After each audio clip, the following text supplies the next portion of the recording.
আসসালামু আলাইকুম। ভূতের গল্প আড্ডা ইউটিউব চ্যানেলে আপনাদের সবাইকে স্বাগতম। প্রিয় দর্শক, আজ আমি আপনাদের এমন একটি ঘটনা শোনাতে যাচ্ছি যা ঘটেছিল ঈশ্বরদীর রাস্তায় প্রায় মধ্যরাতের সময়। সেই রাতের ঘটনা আজও অনেকে ভুলতে পারেনি, কারণ সেদিনের সেই বাছে ওঠা মানুষগুলো মানুষ ছিল না। তো বেশি কথা না বাড়িয়ে চলুন আজকের মূল ঘটনাটি শুরু করা যাক। রাত তখন প্রায় 12:20 মতো হবে। ঈশ্বরদী শহরের স্ট্যান্ডগুলো থেকে দূরপাল্লার বাসগুলো আস্তে আস্তে ধীরে ধীরে বেরিয়ে যাচ্ছে। একটা বাসে যাত্রী মাত্র একজন, সাথে সাধারণ একজন ড্রাইভার এবং একজন হেল্পার। ড্রাইভার এখনো পুরোপুরি দক্ষ নয়, শিখেছে মাত্র। রাস্তার চারিদিকে একদম নিস্তব্ধ, শুধু হেডলাইটের আলোয় সামনে কুয়াশা ঘেরা রাস্তা দেখা যায়। সাধারণত এই রুটে, যে রাস্তা দিয়ে যাচ্ছে এই রাস্তায় কোনো স্টপেজ থাকে, যাত্রী ওঠানামা করে, কিন্তু সেদিন একটার পর একটা স্টপেজ পুরোপুরি ফাঁকা। ড্রাইভার একটু অবাক হয়ে বলল, আজ কেমন যেন অদ্ভুত লাগছে রে ভাই, একজন মানুষও উঠলো না বাসে, কোনো মানুষই পেলাম না। হেল্পার একটু মুচকি এসে ড্রাইভার ভাইকে বলল, ভাই বাদ দেন, হয়তো আজ রাত্রিটাই কেমন যেন অন্যরকম। যাত্রীটি জানালার বাইরের দিকে তাকিয়ে দেখলো পুরো রাস্তা যেন একদম ফাঁকা, নিস্তব্ধ হয়ে আছে। কোথাও কোনো আলো বা কোনো শব্দ নেই, শুধু বাসের ইঞ্জিনের মৃদু গর্জন। কিছু দূর যাওয়ার পর হঠাৎ করে বাস একটা নির্জন জায়গায় থামলো। লোকজন বলল এটা নাকি খারাপ জায়গা। সেখানে দাঁড়িয়ে ছিল দুইজন মানুষ, দুজন অস্বাভাবিক লম্বা আর চওড়া, গায়ে সাদা আলখাল্লা পরা মানুষ। অন্ধকারে মুখ তেমন একটা দেখা যায় না, কিন্তু একজনের হাতে ছোট একটা বাচ্চার কাপড় মোড়ানো একটা বাচ্চার লাশ দেখা গেল। তাদের একজন শান্ত স্বরে বলল, আমাদের সামনের কবরস্থানে নামিয়ে দেবেন। ড্রাইভার হঠাৎ হকচকিয়ে গেল। হেল্পার একটু ভয়ে কাঁপা কাঁপা গলায় বলল, ভাই কবরস্থান মানে? রাত তো এখন অনেক। তারা কিছুই বলল না, শুধু ধীরে ধীরে কিছু না বলে বাসে উঠে পড়ল। তারা উঠতেই পুরো বাসে ছড়িয়ে পড়ল এক অদ্ভুত মিষ্টি গন্ধ, যেন আতর আর ফুলের মিশ্রণে যে ঘ্রাণ আসে সেই ঘ্রাণ। ড্রাইভার লাইট বন্ধ করে রেখেছিল, অন্ধকারে শুধু দেখা যাচ্ছিল ছায়া নাড়াচাড়া করছে। তবে মুহূর্তেই মনে হলো বাসটা যেন কেমন একটা ভারী হয়ে গেল। ড্রাইভার বাস স্টার্ট করে স্পিড বাড়াতেই বাসটি ঠিকমতো এগোতে চাইল না।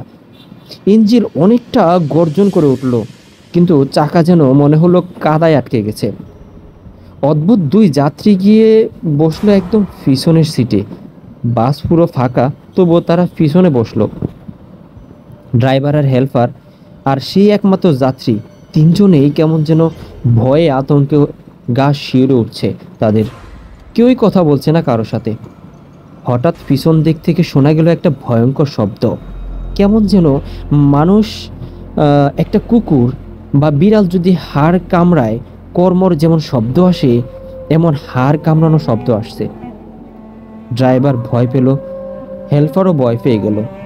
যাত্রীটি দরজার পাশের সিটে এসে উঠে দাঁড়ালো। ড্রাইভারের পাশে বসে নীরবে, একদম নিশ্চুপে বসে রইল। তাদের তিনজনের বুকের ভেতর তখন একটা ভাব জন্মালো, এরা কি মানুষ নাকি অন্য কিছু।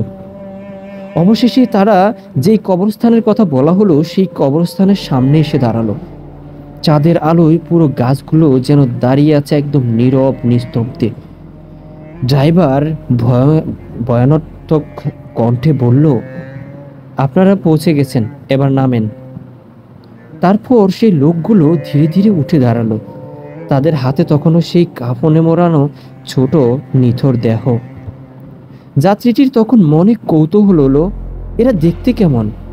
সে ড্রাইভারকে বলল, ভাই লাইটটা একটু অন করেন। ড্রাইভার সাথে সাথে হেডলাইটটা অন করলো। লাইট জ্বলতেই সবাই ভয়ে আতঙ্কে একদম স্তব্ধ হয়ে গেল। দুজন মানুষ নয়, এরা যেন মানুষের আকৃতির ছায়া। তাদের চোখের জায়গায় বিশাল গর্ত, সামনে দুই চোখের কোনো চোখ ছিল না। কালো গভীর এমন এক ভয়ঙ্কর চেহারা যা তারা দেখেছে এখনো পর্যন্ত তারা ভুলতে পারেনি। তারা একসাথে তাকালো সেই যাত্রীদের দিকে, একটা হালকা ঠান্ডা হাসি দিয়ে বলল, তোর মায়ের দুধের তেজ আছে অনেক, তাই আজকের মতো বেঁচে গেলি তোরা। এই বলেই তারা ধীরে ধীরে কবরস্থানের ভেতর হাঁটতে শুরু করলো।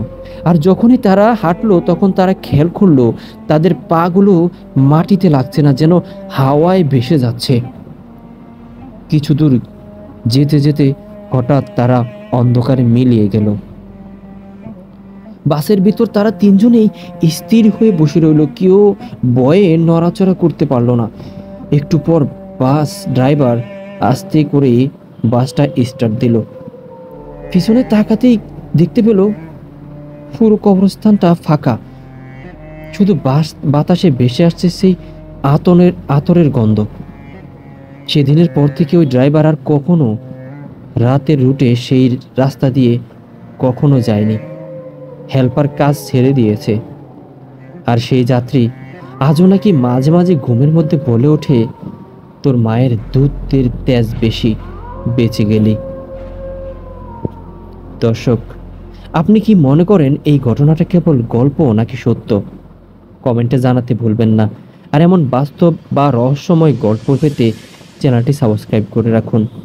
সবাই ভালো থাকুন, সুস্থ থাকুন। আল্লাহ সবাইকে ভালো রাখুক এবং সুস্থ রাখুক। আসসালামু আলাইকুম ওয়া রাহমাতুল্লাহি ওয়া বারাকাতুহু।